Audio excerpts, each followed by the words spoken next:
So here's how to create a Coinbase wallet. It's very easy to do, so make sure you watch till the very end so you won't miss any important steps.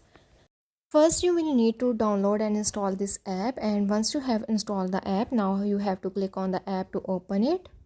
After that, here at this interface, click on the create new wallet option, and after that it will open this interface.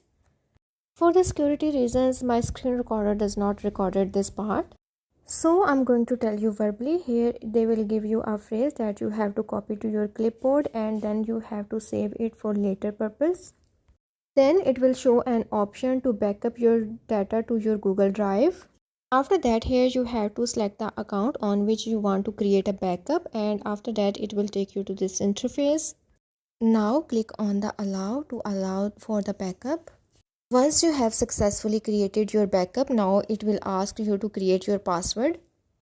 After creating a strong password, check this box and then click on the continue.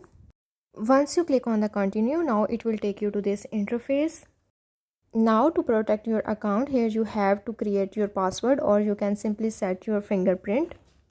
Then you have to agree to the terms and conditions. Then here wait for the processing time and then click on the claim my username option, and after that it will open this interface. Here you have to select your username and then click on the I agree to the terms and conditions, and then click on claim my username option at the bottom. Once you click on it, now it will take you to this interface. Here you have to click on the done. Now your Coinbase wallet has been generated. You can use this wallet to buy and sell your crypto assets. So this was how to create Coinbase wallet.